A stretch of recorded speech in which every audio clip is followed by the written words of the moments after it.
The room froze the moment Jerry Nadler leaned forward, his voice tightening as he accused Jim Jordan of spending years laundering outrage into legitimacy, of turning procedural defiance into a substitute for governing, and of mistaking volume for virtue in a republic that survives on restraint.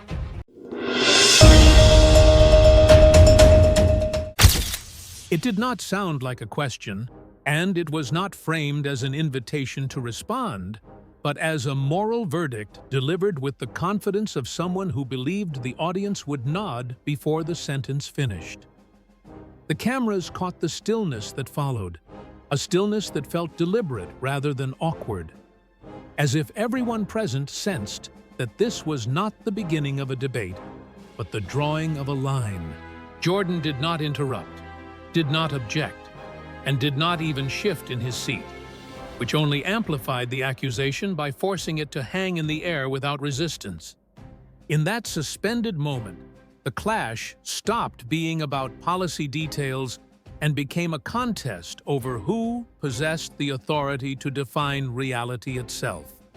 Almost immediately, viewers watching from living rooms and phones began asking the same question in different words: why Nadler chose that tone, why he framed Jordan not as a colleague, but as a threat, and why the charge felt more existential than evidentiary. Some assumed desperation, others assumed confidence, and many assumed that something deeper was being signaled beneath the language. That curiosity is not incidental to the story. It is the story, because political theater now depends less on what is proven than on what feels undeniable in the moment. So here is my answer, placed intentionally at the outset to guide how the rest should be understood. Stay with this all the way through, because the reason for that opening strike explains not only this confrontation, but the broader logic of how power now protects itself in Washington. The accusation was not merely about Jim Jordan. It was about preempting a challenge to the authority Nadler represents. To understand why, you have to step back from the personalities and look at the institutional roles they inhabit. Jerry Nadler speaks from the position of someone who believes deeply in the continuity of institutions, in the idea that stability itself is a moral good that must be defended even when it requires aggressive tactics. His language reflects decades spent navigating committee rooms, procedural leverage, and the quiet accumulation of influence that rarely translates well to public explanation. When he warns of danger, he does so from the assumption that the system is fragile and that those who push against it are reckless at best and malicious at worst. That worldview makes moral escalation feel not only justified, but necessary. Jim Jordan, on the other hand, approaches the same institutions with open suspicion. He does not treat continuity as inherently virtuous, nor does he accept that longevity confers wisdom. His rhetoric consistently frames institutions as capable of self-interest, drift, and protectionism, especially when accountability threatens comfort. Where Nadler hears alarms that demand immediate action, Jordan hears excuses designed to avoid scrutiny. That difference is not stylistic, it is philosophical, and it explains why the opening clash felt so sharp. What Nadler attempted to do in those first moments was establish a moral perimeter. By labeling Jordan as an enabler of democratic erosion, he effectively warned others that engagement itself could be construed as complicity. This is a powerful tactic, because it shifts the burden of proof away from the accuser and onto anyone who dares to ask questions. Once that frame is accepted, disagreement becomes suspect, and defense becomes confession. In modern political discourse, that move often ends conversations before they begin. Jordan's decision not to respond immediately was therefore critical. Had he fired back with equal intensity, the exchange would have collapsed into predictable noise, satisfying audiences but clarifying nothing. By remaining silent, he allowed Nadler's words to define the stakes in the starkest possible terms. That silence forced viewers to confront the accusation on its own merits, without the distraction of rebuttal. It also set the stage for a counter-argument rooted not in moral fervor, but in procedural challenge. From my perspective, this is where the real drama began, not with raised voices, but with competing assumptions about legitimacy. Nadler assumed that his framing would be accepted because it aligned with the prevailing narrative of institutional defense. Jordan assumed that over time, audiences would grow weary of moral absolutism untethered from demonstrable proof. Both assumptions are risky, and both reflect the precarious balance modern politics now inhabits. The hearing was not about winning the room, it was about winning the afterlife of the clip. There was a brief, almost uncomfortable moment of levity when Jordan finally spoke and remarked that Congress often discovers urgency precisely when patience becomes inconvenient. A few subdued laughs rippled through the room, not because the line was particularly sharp, but because it resonated with shared experience. Even Nadler's expression flickered, betraying irritation more than amusement, as if the comment struck closer to home than he preferred. Humor in such settings functions as a solvent, dissolving the protective shell of authority just enough to expose vulnerability. It was a small moment, but it mattered, because it reframed Jordan not as an extremist, but as a skeptic. What made the exchange compelling was not the content of the accusations alone, but the way each man positioned himself as the responsible adult in the room. Nadler presented urgency as responsibility, insisting that hesitation in the face of perceived danger amounts to negligence. Jordan presented restraint as responsibility, arguing that unchecked urgency often becomes the excuse for abuse. Both positions draw on legitimate historical lessons, and both can be misused when elevated to absolutes. The audience was left not with clarity, but with a choice about which risk felt more tolerable. As the opening phase unfolded, it became increasingly clear that neither man expected to persuade the other. The true audience was external, fragmented across platforms and predisposed to interpret events through partisan lenses. Every word was calibrated not for dialogue, but for replay, for extraction into short clips that would circulate detached from context. That reality explains the severity of Nadler's opening strike and the calculated patience of Jordan's response. They were not arguing in the traditional sense, they were competing for narrative dominance. What troubled me most, watching the early moments, was how familiar the pattern felt. Moral escalation followed by procedural defiance has become the default rhythm of high-profile hearings. Each side accuses the other of acting in bad faith, while assuming their own motives are self-evident. This dynamic rewards certainty and punishes nuance, even though nuance is precisely what complex institutions require. The opening clash was therefore less an anomaly than a symptom. Yet it would be a mistake to dismiss the moment as mere theater. The intensity reflected genuine fear on both sides, fear of losing control over narratives that sustain power. For Nadler, the fear was that questioning institutions would normalize distrust and weaken the guardrails of governance. For Jordan, the fear was that invoking institutional sanctity would immunize misconduct from exposure. Those fears are not imaginary, and ignoring either invites consequences. As the gavel signaled a transition to the next phase, the room remained tense but attentive. Staffers leaned forward, reporters scribbled, and members glanced at each other with guarded expressions. The opening salvo had done its work, setting parameters that would shape everything that followed. From that point on, every question, every objection, and every pause would be interpreted through the lens established in those first minutes. And whether viewers realized it or not, they had already been invited to choose sides before any evidence was weighed.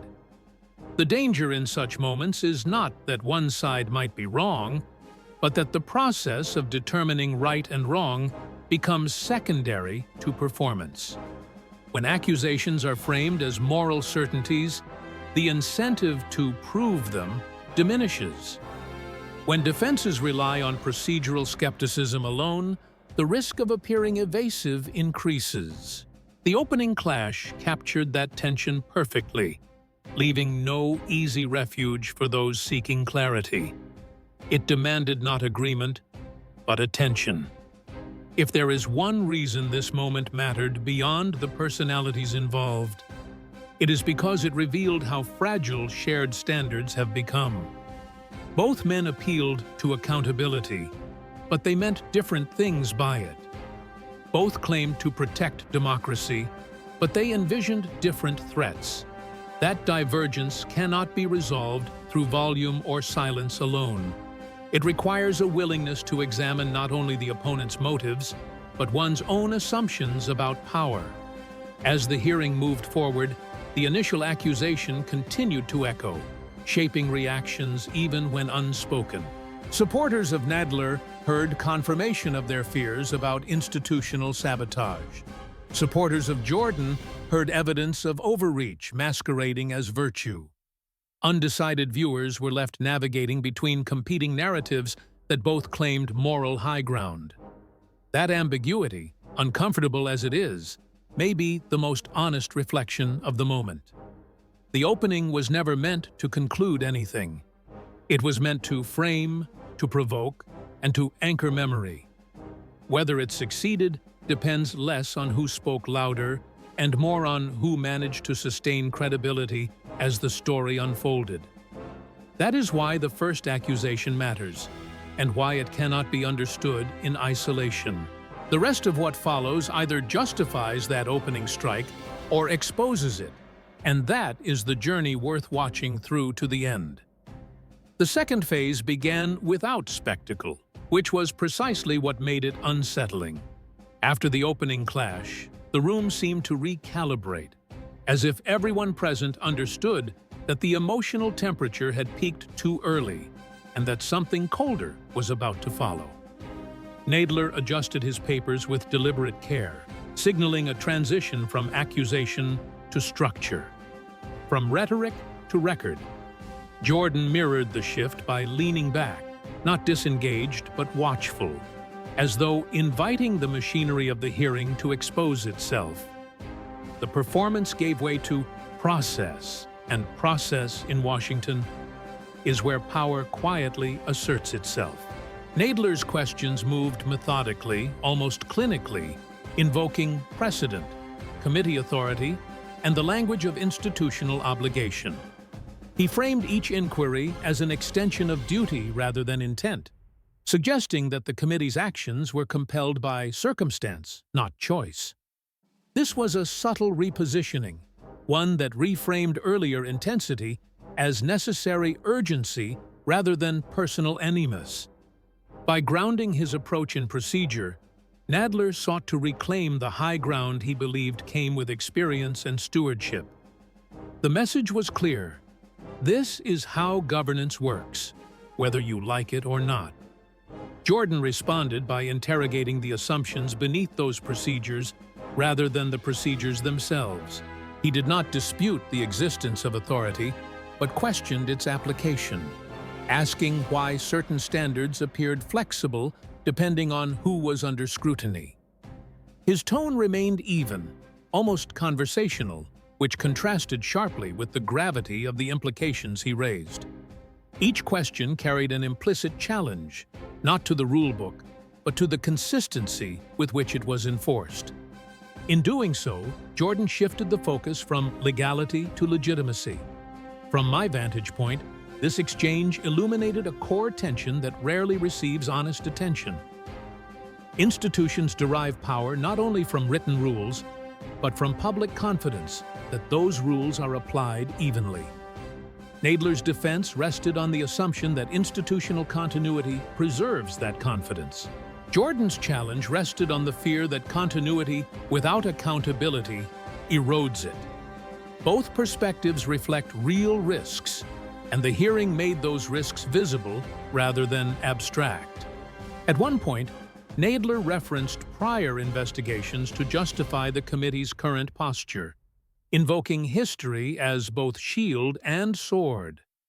The implication was that similar actions had been taken before, and therefore objections now were opportunistic. Jordan countered by noting that repetition does not equal vindication, especially if past actions themselves were contested.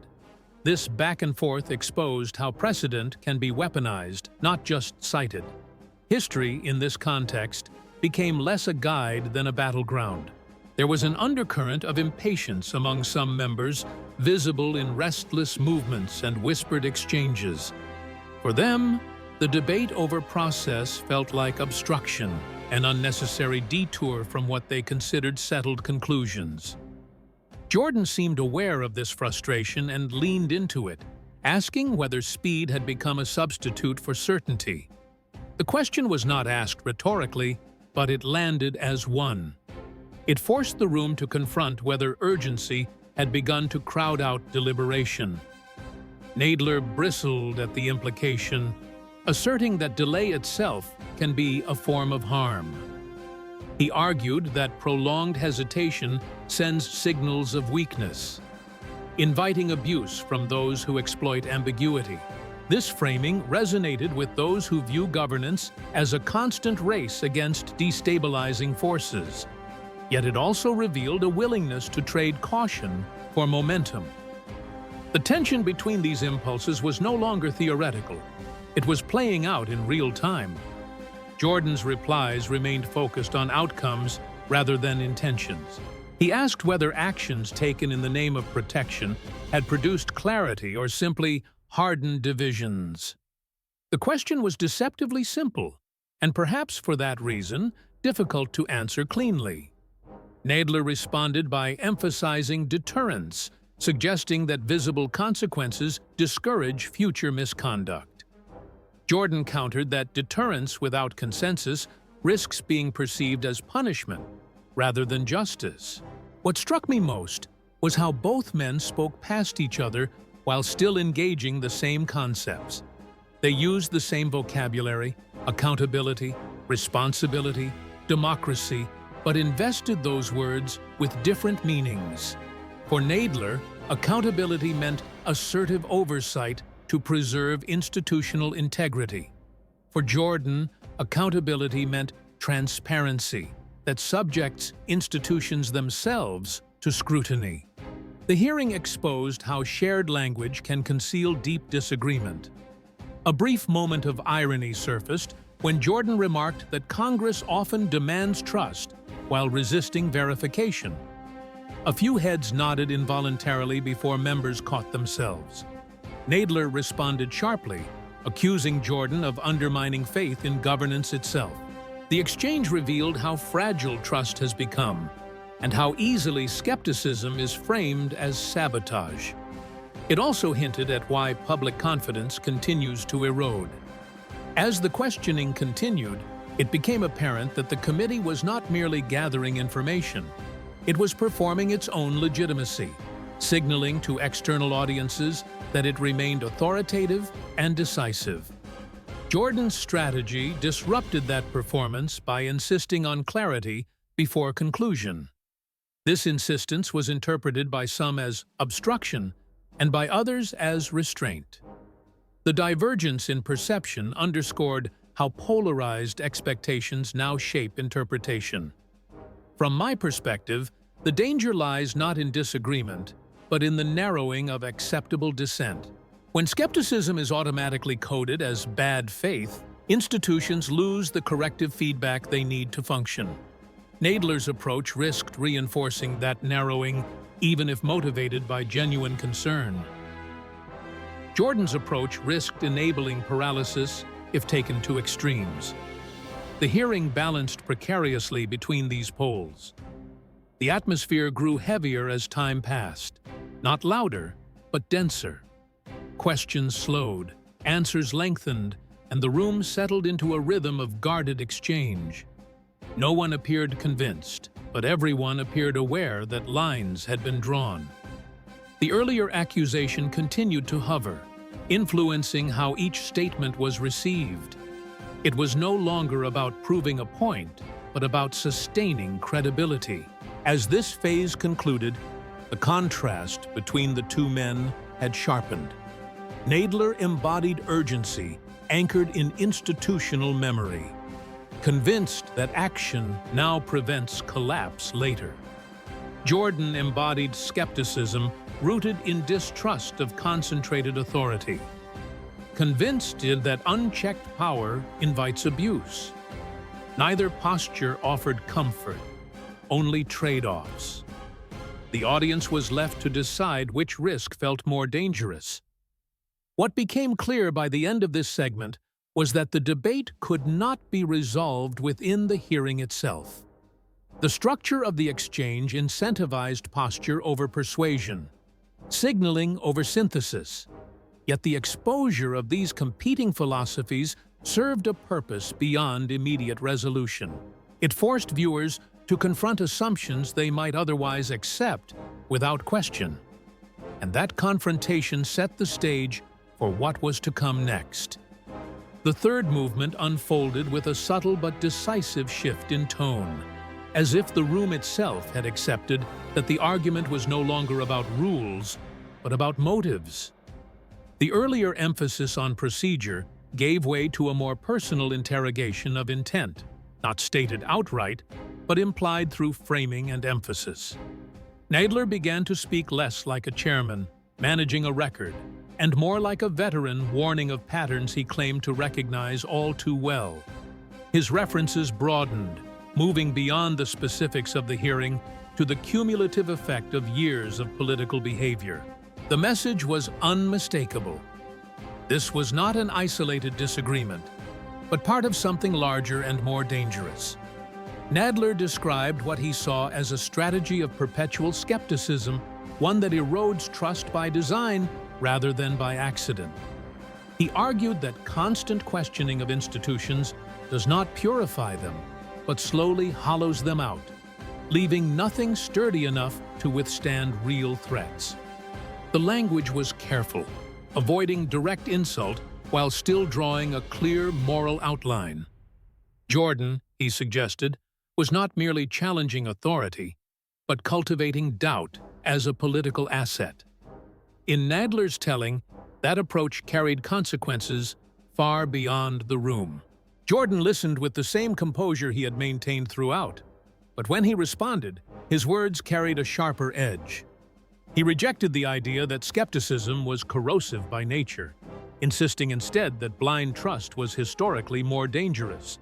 He pointed out that many of the nation's most serious failures occurred precisely because institutions were insulated from challenge. The argument reframed doubt not as sabotage, but as maintenance, uncomfortable but necessary. In doing so, Jordan positioned himself not as an outsider attacking the system, but as a participant demanding it live up to its claims. From my perspective, this exchange revealed the emotional core of the conflict. Nadler's fear was not irrational. Institutions do depend on a baseline of trust to function. Jordan's suspicion was not cynical. Unchecked power has repeatedly proven capable of abuse. What separated them was not commitment to democracy, but competing diagnoses of its greatest vulnerability. The hearing had become a referendum on whether fragility comes from questioning too much or questioning too little. A moment of unintended humor surfaced when Jordan remarked that Washington often confuses reverence for institutions with reverence for the people who run them. A few restrained laughs escaped before being quickly stifled, as if laughter itself felt risky. Nadler responded by accusing Jordan of trivializing serious concerns, a charge delivered with visible irritation. The exchange highlighted how humor, even mild, can be perceived as disrespect when stakes are framed as existential. It also showed how tightly controlled the emotional register of the hearing had become. As the dialogue continued, Nadler invoked the concept of norms, emphasizing how fragile they are once broken. He warned that every challenge, even those framed as principled, chips away at shared expectations of conduct. Jordan countered by asking who decides when a norm has been violated and who benefits from enforcing it selectively. The question hung uncomfortably in the air, unanswered. It exposed a fault line between preservation and reform that neither side could easily bridge. What struck me was how both men claimed to act on behalf of the public while speaking past public frustration. Nadler emphasized institutional survival, assuming that voters ultimately value stability above all else.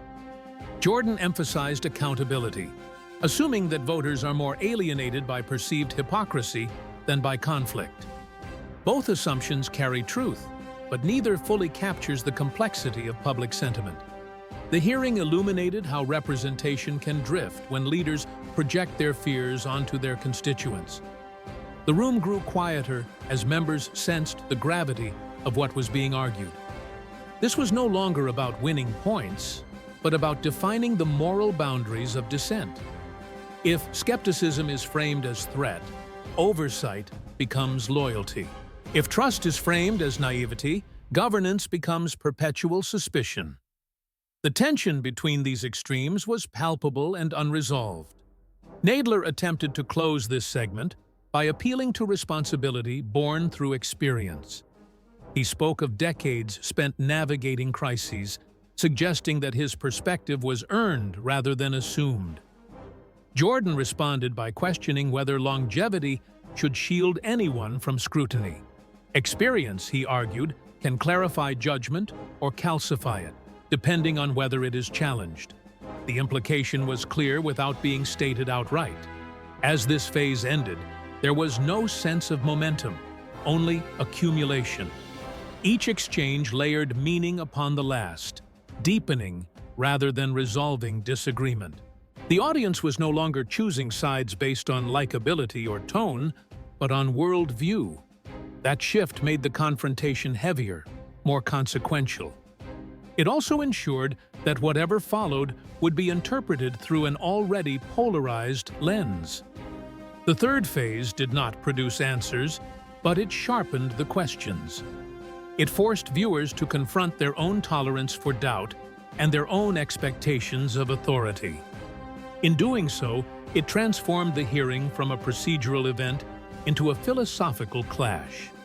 That transformation would shape the remaining exchanges, and it ensured that the debate, once begun, could not simply return to business as usual. The fourth phase marked the point where restraint began to fray, not in volume but in patience, as both men showed signs of exhaustion with abstraction. The language shifted again, moving away from theory and back toward consequence, as if each realized that viewers were no longer satisfied with principles alone.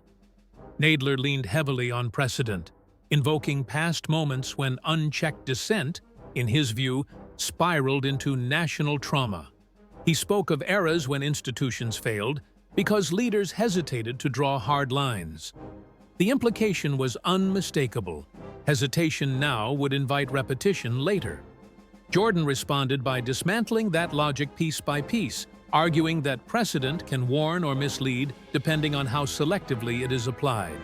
He noted that history is often simplified in retrospect, stripped of its internal debates and uncertainties.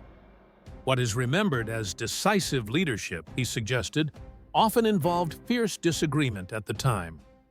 By invoking this, Jordan reframed conflict not as a warning sign, but as evidence of a system still alive. The contrast between their readings of history became as sharp as their policy differences. At this point, Nadler's tone hardened noticeably, his words carrying a sense of urgency bordering on alarm. He accused Jordan of normalizing a level of distrust that could not be easily reversed. Once people stop believing in institutions, Nadler argued, they do not simply rebuild trust on command. The damage lingers, shaping behavior long after the rhetoric fades. This was not accusation so much as caution, though it carried the weight of indictment. Jordan countered with a question that cut through the warning. He asked whether trust that cannot survive scrutiny deserves to survive at all. The room reacted subtly, a few heads lifting, a few pens pausing mid-note. It was not a loud moment, but it was a destabilizing one. The question reframed the entire exchange without raising his voice. From my vantage point, this was where the emotional stakes overtook the procedural ones. Nadler's argument was driven by fear of collapse, a belief that too much strain could break fragile systems. Jordan's was driven by fear of stagnation, a belief that unchallenged systems rot quietly. Both fears are historically grounded, which is why neither side could easily dismiss the other. The clash was not between good faith and bad faith, but between competing instincts for preservation. A brief, almost accidental moment of levity surfaced when Jordan remarked that Washington often treats disagreement like a software bug instead of a feature. A ripple of subdued laughter moved through the room before dying quickly. Nadler did not smile, instead seizing on the comment as evidence of what he saw as unseriousness. The exchange highlighted how humor, even restrained, can be weaponized as disrespect in a high-stakes setting. It also underscored how little margin for tonal deviation remained. As the discussion continued, Nadler emphasized the responsibility of leadership to calm rather than inflame. He argued that words spoken from positions of power carry disproportionate weight. Jordan agreed in principle, but challenged the selective application of that standard. He pointed out that inflammatory language often goes unchallenged when it aligns with institutional comfort. The inconsistency, he suggested, was what truly undermined credibility. The atmosphere grew dense, almost claustrophobic, as each exchange narrowed the space for compromise. Members of the committee appeared increasingly aware that no synthesis was forthcoming. This was not a debate seeking resolution, but a confrontation defining boundaries. Each side was drawing a line and daring the other to cross it. The audience, in turn, was being asked to decide which boundary felt more legitimate. Nadler attempted to reclaim ground by invoking collective responsibility. He spoke of the duty to protect not just today's voters, but future generations from instability. Jordan responded by asking whether future generations are better served by inherited trust or earned trust.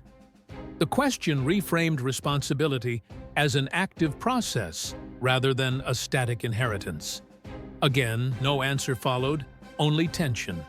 By the end of this phase, it was clear that the hearing had crossed a point of no return. The arguments were no longer circling, they were colliding. Neither man appeared interested in retreat or concession. The weight of the exchange pressed down on the room, leaving little room for neutrality. Whatever followed would be shaped by this hardening divide. The fifth segment unfolded with a noticeable shift from confrontation toward exposure, as if both men understood that persuasion had given way to reckoning. The cadence slowed, not because the energy diminished, but because every sentence now carried consequences. Nadler framed his remarks around responsibility, insisting that power without restraint invites chaos even when intentions are claimed to be noble. He spoke of stewardship, of holding institutions together through restraint rather than spectacle. The subtext was clear. Some battles, in his view, should never be fought publicly. Jordan's response did not reject responsibility, but redefined it in a way that left little room for comfort. He argued that secrecy disguised as stability is still secrecy, and that shielding institutions from embarrassment often shields misconduct from accountability. The tone remained controlled, almost clinical, which made the words land harder rather than softer. He suggested that the public's growing cynicism was not manufactured, but learned through repeated disappointments. If trust had eroded, he implied, it was because truth had been rationed. From where I stand, This was the point where the debate stopped being about ideology and started being about memory. Nadler spoke like someone haunted by past collapses, convinced that survival requires discipline and silence at critical moments. Jordan spoke like someone shaped by exposure, convinced that silence is precisely what allows collapse to happen unnoticed. Neither perspective is abstract. Both are shaped by real historical scars. That is what made the exchange feel heavy rather than theatrical. A sharp moment of irony emerged when Jordan remarked that Washington often asks citizens to trust institutions that refuse to trust citizens with information. The line was delivered dryly, but it drew an audible reaction from the gallery. Nadler dismissed it as rhetorical sleight of hand, accusing Jordan of simplifying complex safeguards. Yet the remark lingered because it mirrored a frustration many viewers recognize instinctively. Sometimes a single sentence crystallizes a broader unease better than pages of testimony. Nadler attempted to regain moral footing by emphasizing intent, arguing that motives matter as much as outcomes. He suggested that reckless exposure, even when factually accurate, can be weaponized by bad actors. Jordan acknowledged the risk, but countered that fear of misuse cannot justify withholding truth indefinitely. The difference lay in thresholds. How much risk is acceptable to prevent greater harm? That question hovered unresolved, heavy, and uncomfortable. The exchange briefly dipped into restrained sarcasm when Jordan noted that calls for unity often arrive only after accountability becomes inconvenient. A few smiles flickered before disappearing, replaced by the familiar tension. Nadler bristled at the implication, accusing Jordan of conflating accountability with personal vendetta. Jordan rejected that framing, insisting that accountability loses meaning if it is delayed until it is harmless. The back and forth revealed how differently each man defined fairness. As this phase progressed, the audience could sense fatigue setting in, not just physical, but moral. Both arguments demanded something difficult from viewers. Either tolerate uncertainty for the sake of cohesion, or tolerate conflict for the sake of clarity. Neither option offered comfort, only trade-offs. The hearing had become a mirror, reflecting the choices citizens themselves are forced to make. That reflection was not flattering, but it was honest. Nadler closed this segment by warning that once faith is broken, it is rarely restored in the same form. He spoke of institutions as fragile ecosystems damaged by overexposure. Jordan responded by warning that ecosystems starved of sunlight rot quietly from within. The metaphors clashed, neither fully defeating the other. What remained was a sense that both men were arguing from sincere but incompatible fears. By the end of the fifth movement, the room felt suspended between two unsatisfying truths. Protection can become concealment, and exposure can become destabilization. The hearing offered no simple resolution, only a clearer view of the cost attached to each path. The audience was no longer waiting for a winner. They were waiting to see which risk the country was willing to bear. The final movement arrived not with escalation, but with a kind of quiet inevitability. The moment when argument gives way to consequence. By now, neither man was speaking to persuade the other because persuasion had ceased to be the goal. They were speaking to history, to the record, and to an audience far beyond the room that would replay these exchanges long after the gavel fell. The atmosphere carried the weight of closure, even as no formal resolution had been declared. Everyone present understood that something had shifted in a way that could not be undone. Nadler's closing remarks were deliberate, slower than before, as though he were choosing words meant to survive scrutiny rather than applause. He spoke about legacy, not his own explicitly, but the legacy of institutions strained by years of conflict. He warned that erosion rarely announces itself as collapse, but as normalization of practices once considered unthinkable. The caution was less accusatory and more reflective, tinged with an awareness that history does not judge intentions kindly. It was the voice of someone who believes damage is often recognized only after it becomes irreversible. Jordan responded with a tone that mirrored that gravity, shedding any trace of performative sharpness. He acknowledged the risk Nadler described, but insisted that the greater danger lies in mistaking quiet for health. Systems, he argued, do not fail only when challenged, but when insulated from challenge long enough to forget why they exist. He framed accountability not as an attack, but as a stress test that reveals strength or weakness. If institutions cannot withstand scrutiny, he suggested, their legitimacy is already compromised. From my perspective, this was where the debate finally revealed its human core. Both men were arguing about fear, though they named it differently. One feared fragmentation, the other feared stagnation. One feared noise, the other feared silence. The clash was less about right and wrong than about which failure felt more survivable. A subtle moment of self-awareness surfaced when Jordan remarked that politics often rewards certainty more than honesty. The line drew no laughter, only nods, because it rang too true to be amusing. Nadler did not dispute it directly, instead noting that certainty is often demanded by the public itself. Leaders, he implied, are punished for nuance and rewarded for confidence, even when misplaced. The exchange briefly shifted blame outward, implicating the broader ecosystem that shapes political behavior. As the hearing moved toward its end, the emotional temperature cooled, replaced by something heavier than anger. There was no triumph, no sense of victory, only the lingering discomfort of unresolved tension. Members of the committee appeared subdued, aware that no procedural outcome could resolve what had been exposed. The confrontation had illuminated a fracture that extended far beyond partisan alignment. It raised questions about trust, authority, and responsibility that do not yield to simple answers. Nadler offered a final appeal to caution, urging that reform be pursued without dismantling the very structures meant to carry it out.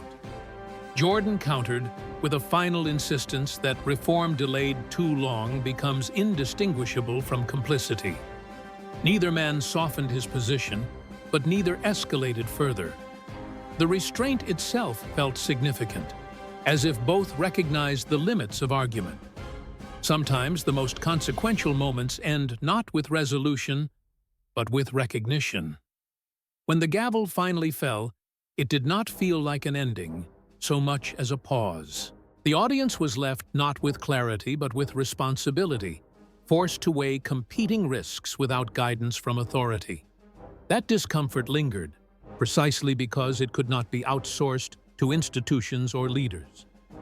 The hearing had stripped away the illusion that someone else would decide what kind of accountability is acceptable. It placed that burden squarely on the public. In the aftermath, reactions would predictably fracture along familiar lines, each side claiming vindication.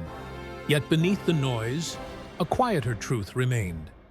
The exchange did not expose villains or heroes, but incompatible visions of how democracy survives pressure. Whether through restraint or challenge, preservation or disruption, the choice was not abstract. It was unfolding in real time, shaped by how citizens interpret moments like this one. What lingered most was not any single accusation or rebuttal, but the recognition that trust and skepticism are not opposites. They are forces that must coexist in uneasy balance. Lean too far toward one, and the other becomes destructive by absence. The hearing did not resolve that tension, and perhaps it never could. But it made clear that avoiding the question is no longer an option.